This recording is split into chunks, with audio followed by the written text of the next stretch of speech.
Salah Abdeslam garde le silence. Le seul suspect en vie des attentats du 13 novembre à Paris a été entendu ce vendredi par les juges d'instruction chargés du dossier. Mis en examen pour assassinat terroriste, le Français de 26 ans a d'entrée de jeu fait valoir son droit au silence, selon le parquet de Paris. Un silence qui ne durera pas, promet son avocat, Franck Berton. Sa promesse, c'était de s'exprimer un jour sur ce qu'il avait fait. Et c'est pas aujourd'hui. Et l'important, c'est que ça soit demain. Alors chacun pourra dire ce qu'il a à dire, que c'est pas assez vite, que c'est pas assez rapide. C'est lui qui est le maître du temps, de l'explication et des réponses aux questions du juge. Et l'important, c'est qu'il le fasse un jour.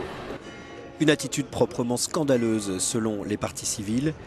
Écoutez l'un de leurs avocats, Gérard Chemla. Ce que les victimes veulent, c'est pas tellement qu'ils nous disent des choses, c'est lui montrer ce qu'il a fait, c'est qu'il se rende compte de ce qu'est la douleur et qu'on lui rende non pas une vengeance, mais une justice. L'audition de Salah Abdeslam, 6 mois après les attentats de Paris, était très attendue. Mais le terroriste présumé a refusé même de confirmer les déclarations qu'il avait précédemment faites devant les policiers et devant le juge d'instruction belge. Les parties civiles, pour leur part, seront reçues par les juges le 24 mai prochain.